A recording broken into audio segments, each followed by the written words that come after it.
ci wàllum location bi. waaw justement dañuy taxaw def seetlu ci mbirum location bi. parce que tout simplement 12e législature ñoom ñoo voté woon loi bi ne faw ñu wàññi location bi. la loi numéro 2014 03 du 22 janvier 2014. tey daanaka 12e législature bi jeex na 13e législature moom moo fi nekk ba léegi dégg nañu récemment le président de la République Macky Sall bu muy jàkkaarloo ak des jeunes de Médina et de Plateau mu ni amatul solution ci wàllum location bi dégguñu ci benn élu en tout cas ci Assemblée nationale ci mbir mi Théodore Chérif Monteil tey fi ñu toll ci coono location bi ndax dégg nañu président de la République saa su ne bu ñuy xaw a dem ci élection dañuy dégg mu ciy wax récemment sax avant élection locale yi wax na ci c'est après les locales que ne amatul solution parce que dafa jàpp ne que dem banque lebi ñëw tabax këram kooku mënoo ko imposer mu wàññi location bi ma fàttali ci li nga xam ne moom la ñu proposé woon ci motif texte bi nga xam ne waraloon ñu wote ko mooy 150 000 ñu koy fay dañuy wàññi 29% bu fekkee ni itam da ngay diggante 150 000 ak 500 000 day am 14% bu fekkee au-delà de 500 000 da ngay fay 4 dañu lay wàññil 4% mais loolu bokkul ci surface corrigée yi parce que dafa am ay surface corrigée yoo xam ne bokkul ci li nga xam ne moom la ñu wax tey fi ñu toll nii gisuñu assemblée nationale bi nga xam ne mooy 13e législature bi peut-être évaluation bi si war ak li nga xam ne peut-être moom moo waroon nekk porter le combat parce que la société bi ñi nga xam ne ñoom ñoo leen fal ñoom ñoo nekk di souffrir. alors sujet bi dama ci kontaan trop parce que dama ci liggéey. maa ngi ciy liggéey actuellement. te wax naa ko ci yeneen plateau. xam nga loi boobu biñ ko voté man nekkuma woon député sax mais dama ci bind pour wax que ne hérésie mooy yëfi dof parce que nit ñi mënuñ nekk dañu sonn ci location bi nga voté loi pour wàññi location bi loolu du loi xam nga la loi dañ naan une loi elle est impersonnelle et de portée générale loi doo ko voté pour tey da nga koy voté pour abadan daayman dappe ñu ne tey Khoudoss mu ngi fay 150 000 nga génne loi nga ne dinañ ko wàññil 29%. effectivement ñu wàññil ko 29%. mais boo demee ba contrat bi jeex sa bailleur mun na rompre contrat bi. mu ne la Khoudoss man bëggatuma la louer. wala yow nga toog sax ba si yàgg nga bëgg a changer dem feneen boo changer dem feneen. est-ce que 29% yooyu ñu la wàññi loon dina appliquer wu ba léegi non parce que la loi a été votée pour une chose ponctuelle loolu yëfi dof la dama ko wax ñu ñëpp dégg ko président de la république mu ne moom amatu ci solution ma ne loolu ñàkk xam-xam la parce que solution bi dafa exister kenn duñ ko sax inventé depuis 3 mois maa ngi liggéey ci benn proposition de loi bu ñuy wax proposition de loi sur la protection des locataires te loolu boobu am na ba pare la loi protège plus les locataires. non il y a pas de loi qui protège les locataires ça n'existe pas au Sénégal ça n'existe pas proposition de loi. non loi baisse location bi ñu wax nii ma ne boobu ça protège plus. non ça ne protège pas le locataire. parce que moom laa lay wax c'est ponctuel c'est-à-dire man tey dama lay louer suma kër ma la koy louer 250 000 loi bi ñëw ne ma wàññil ko 14% ma wàññil la 14% y a pas de problème mais ma tabax beneen kër Salma ñëw kër boobu yem ak bi ma la louer doon la ko louer 250 000 wàññil la ci 14% ma louer ko 500 000. je récupère les 14% yi ma la bàyyil fële où est le problème kan moo ci mën dara. c'est d'ailleurs le système moom la gars yi moom la bàyyi. moo tax ma ne la liñ def noonu ñàkk xam-xam la. et manque d'imagination la. il suffit juste nga benchmark c'est-à-dire nga xool liy xew ci àddina bi. man dama visiter le système de location bi ñuy appliqué à la ville de Paris bi ñuy appliqué dans le canton de Genève ma gis ne que foofu état bi propriétaire la c'est-à-dire état bi bu gisee benn immeuble boo xam ne dafa commencé yàqu xam Médina bëri na ay immeuble yoo xam ñu ngi yàqu te seeni borom mënuñ ko réparer état bi day ñëw mu ne la Khoudoss yaa moom immeuble bi mais amoo doole boo ko réparer man dama koy jël ma defaraat ko je le remets en état mu am 100 appartements nga moom 20 yi ma loué 80 yi bu may loué 80 yi bu fekkee ne dafa am ku nekk ci suma wet nekk un privé yore le même standing di loué 100 000 man état ma loué 50 000 bu ma ko defee bu boobaa damay rééquilibrer marché bi parce que c'est un marché la loi de l'offre et la demande donc bu état bi nekkee propriétaire bu collectivité territoriale yi nekkee propriétaire bu boobaa ñoom dañuy am une offre différente loolu la ñuy wax logements sociaux ñun Sénégal dañ foog ne logements sociaux mooy tabax kër bu bon nit da nga koy dugal dans un endroit décent un logement social c'est un logement boo xam ne tu payes moins cher mais en étant dans le même standing boo demee dans le canton de Genève dans un même immeuble da ngay gis kuy fay 1000 gis kuy fay 500 gis kuy fay 250 gis kuy fay 0 en fonction des revenus des gens te loolu ça existe donc pourquoi un chef d'État avec pouvoir yi nga am yëpp nga toog sa askan di souffrir nga ne amatuma ci solution kooku tu as rendu les armes. mais est-ce que loolu moo waral itam le projet 100 000 logements sociaux yooyu. xam nga le problème 100 000 logements les gens ne comprennent pas du logements sociaux moo tax amul le mot social dedans projet 100 000 logements la ñu wax man dama ci liggéey ci ñi lancé projet bi la bokk au niveau de l'Assemblée nationale ak le ministère de l'urbanisme et de l'habitat du logement social de c'est des logements point on veut juste augmenter l'offre mais standing yëpp la am et ay promoteurs privés ñoo koy defar du état bi moo koy defar état bi day faciliter état bi dafa créer une société qu'on appelle la SAFRU SA moom mooy aménager def urbanisation bi parce que loolu moo métti ci tabax assainissement da ngay gis toujours ay promoteurs immobiliers yu ñëw tabax mais du am assainissement du am urbanisation du am tali du am dara donc état bi danaan SAFRU mu aménager mu jox la faciliter la l'accès à la terre yow nga ñëw tabax mais yow promoteur immobilier bi tabax yow yaay tabax en fonction de tes moyens nga ne standing bi F4 la bi F2 la bi F3 la et cetera nga loué ko selon le standard donc à aucun moment waxuñu ne que ne logements yooyu dafay nekk des logements accessibles pour les petites bourses c'est juste une augmentation de l'offre donc loolu réglé wul problème la seule chose qui puisse régler le problème encore une fois mooy que ne collectivité territoriale yi ak état bi nekk propriétaire xam nga je sais pas ndax suivre ngeen ko am na benn député français bu ñuy wax na génn ci logement yi parce que depuis 10 ans mu ngi ci benn logement boo xam ne il paye la moitié de la valeur locative ba mu koy jël boobu salaire am permettroon na la ville de Paris mu jox ko logement boobu parce que foo boo demee du nit moo lay louer da ngay dem nga bindu à la ville de Paris nga ne man damay ut logement bu logement social libéré woo ñu jox la en fonction de ton revenu donc tant que defuñu loolu duñu ci génn il faut que moom laay wax gis nga dëkk bu ñu la ko confier il faut que tu sois imaginatif ngay xalaat. mais est-ce que loolu mun a nekk justement ci jamono ji nga xam ne itam gis nañu benn complicité ci diggante ñenn ci agence yi nga xam ne ñoo nekk ci wàllum immobilier bi ak état du Sénégal sur le dos des citoyens yi nga xam ne yoruñu les moyens pour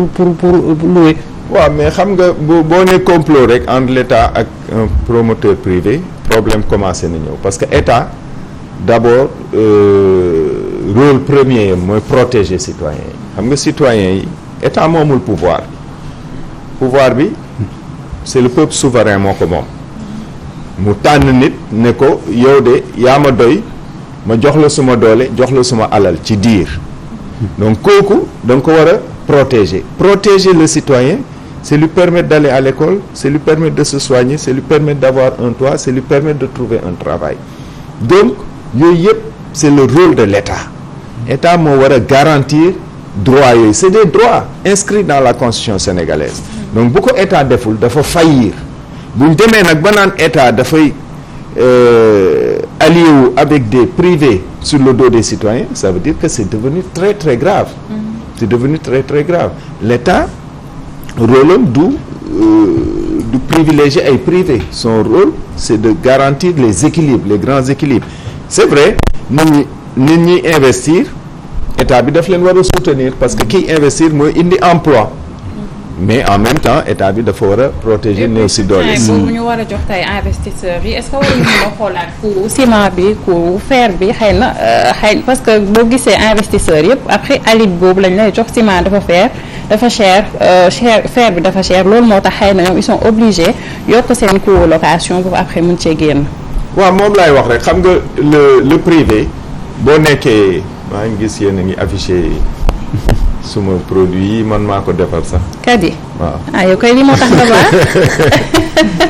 donc le privé son rôle c'est pas de faire de l'aumône. D'accord. Privé dafay investir pour gagner xaalis. business la donc il faut pas se leurrer. amul kenn kuy dugal xaalisam pour perte. loolu du kii bi état bi am na ay mécanismes am na ay leviers. looloo tax d'ailleurs chef de l'État ne amatul moyen amatul ci xam-xam. parce que levier yi mu gis yëpp mooy fiscalité. or levier yi nekkul seulement ci fiscalité. xam dañ nekk ci jamono yu bees ñu am lu ñuy wax ay financement innovant. donc état mun na jëli xaalis feneen. feneen la mun a jëli xaalis mooy moom ci boppam mu nekk investisseur privé. c'est-à-dire boo demee en France kenn mënul imaginer France ñu jox seen secteur énergétique à un privé. wala ñu jox ndox mi à un privé. wala ñu jox télécommunication bi à un privé. loolu dañ koy gérer comme une entreprise privée comme ni ngeen di gérer Walfadjri. mu am un directeur général complètement indépendant pas de nomination politique. mais investissement état la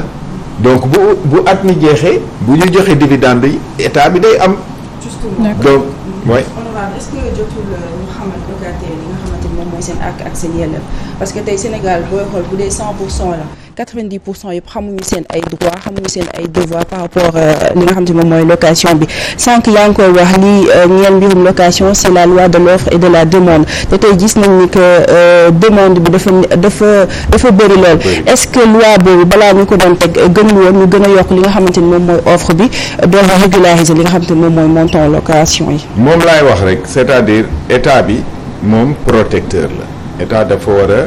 dimbale néew si doole si nit warul fanaan ci mbedd bi nit warul di tëdd guddi di xalaat ne bu yeewoo dina am ay problème parce que amul lu fayee luwaasam kooku il n'est plus créatif kooku day dem ba nga xam ne li mu war a liggéey dootu ci concentré wu donc loolu moo tax c'est vrai won nit ñi seen àq ak seen yelleef informer leen war nañ ko def mais li ñu war a def réellement mooy ko def de telle sorte que droit yooyu nga xam ne dañ ko inscrire ci suñ constitution nit ñi mun cee jot te pour ñu mun cee jot mooy li may wax il faut que l'État soit imaginatif état bu imaginatif mooy état boo xam ne dafay dem uti ay moyens yoo xam ne nekkul ci impôt ak fiscalité parce que yooyu dafay sës day dem ba jeex c'est-à-dire bu fekkee ne da nga ne suma koom-koom ci douane laa koy jëlee bu nit ñi arrêté importer nooy def doo amati bu fekkee sa koom-koom da nga ne ci impôt laa koy jëlee bu nit ñi arrêté investir nooy def mais bu fekkee ne yow ci sa bopp en tant que état da nga nekk investisseur da nga am portefeuille boo xam ne à la fin de l'année yow da ngay am xaalis booy gagner xaalis boobu mën nga ko utiliser pour des politiques sociales. léegi est-ce que yow wax nga loolu état parce que nee nga yow bokk nga ci ñiy xalaat projet bi nga xam ne mooy 100 000 logements yi ñun li ngay wax ni bu fekkente ne peut-être que ci bi nga bokkee ci mbir mi ci position itam li bi nga xam ne ci askan wi moo ko itteel waroon nga wax ni 100 000 logements bi du solution. ah mais bien sûr que wax naa ko. non projet de loi bi yeggagul. te xam naa ne. te depuis 2017 mi ngi assemblée. xaar ba législature bu jeex. non il faut pas parler comme ça. c'est-à-dire diggante 2017 ak léegi boo saytoo liggéey bi ma def assemblée nationale liggéey bu yaatu la. intervention plénière. non intervention plénière nga gis. intervention plénière nga gis. siège na comité interparlementaire UEMOA. maa ngi siéger actuellement en tant que vice-président de la commission de protection des données personnelles. liggéey bi député yi di def ci suuf moom laa leen di wax encore une fois duñ ko gis très souvent tey bu naree fay waa Air Afrique yi yàlla ak mën a tax ah militaires yi daanu woon Arabie Saoudite ñu ngi ciy liggéey donc il y a plein de choses am na ay dossiers yoo xam ne dañ ciy liggéey mais mënuñ ko fësal parce que yenn yi tamit ci discrétion lañ koy doxee ba mu sotti parce que boo ko fësalee c'est contre-productif donc léegi kan ngay déposer projet bi. moom laay wax sànq projet de nga dellu assemblée. non dellu assemblée ak ñàkk dellu assemblée moo ci yem li am importance mooy texte bi pare bu texte bi pare bu yàlla defee ma dellu assemblée dinaa ko dugal bu yàlla defee delluwuma assemblée n'importe quel député bu mu soxal ma jox ko mu dugal ko noonu rek lay demee. D'accord. mais liggéey bi moom du benn sujet. donc mënoo ne depuis 2017 yaa ngi assemblée donc defuloo ko dañuy avancer étape par étape sujet yi dañu bëri difficultés yi bëri. pour nekkul une priorité en réalité. c'est pas que du priorité tout est priorité au Sénégal tout est priorité mais suma principale priorité man. Assemblée nationale xale yi la woon le code de l'enfant nan la ñuy def ba code de l'enfant bi yegg ci Assemblée nationale yan plaidoyer la ñu war a def pour que xale yi ñu génne leen ci mbedd. boo gisee premier retrait yi xale yi amoon fii en 2018. effet d'annonce. non du effet d'annonce. donc premier retrait yi amoon en 2018. c'est après mon plaidoyer. bi ma njëkkee lire le texte Modou man ndongo daara maa ngi jooy rafle njiit ci la état bi commencé retirer xale yi yooyu yëpp liggéey bu ñuy def la. donc du législature gudd na gàtt na mais mënoo ci def lépp. d'accord ñu waxtu wi xoj na ñu teewoo dafa mel ni ku bëgg a intervenir. parce que par rapport ak aveu d'impuissance bi njiitu réew bi wax est-ce que si affaire cherté loyer bi est-ce qu'il n'est pas un terrain miné d'autant plus que on n'est jamais allé au-delà c'est-à-dire que ñu moom kër yi centre-ville ñan la peut-être ñeneen ñu ci gouvernement bi est-ce que ñu dem nañ si commencer si ñoom pour ñu mën a dem ci ñu ñëw doole yi ñu nekk feneen pour ñu corriger ñu cher loyer bi chéré est-ce qu'il n'est pas un terrain miné face à ces personnes mu jot a arrière. Écoute Théo encore une fois je pense que sujet bi li ma ci wax c'est très clair état mënul contraindre un privé mu wàññi un privé un investisseur ki yore xaalisam ne man damay jënd kaas bi jëndee ko 100 francs jaayee ko 150 mënoo ko forcer mu jaayee ko 90 parce que boo ko forcer demain dina am solution bu mu ko contourner le seul moyen pour que état bi mën a réguler le secteur du loyer c'est que moom ci boppam mu nekk propriétaire tant que état bi nekkul propriétaire je dis bien état ak collectivité territoriale parce que mairie yi mun nañu am dañu am suuf état bi moom suuf si donc mun na tabax jox naa la exemple bi soit mu tabax soit mu réhabilité il y a plein d'immeubles défectueux partout au Sénégal surtout fi nit ñi bëgg a dëkk Médina am na Colobane am na nga dem Fass am na donc bu état bi réhabilité nekk propriétaire dina mun a non seulement yokk offre bi mais rééquilibrer ko au centre-ville la plupart sur le plateau la plupart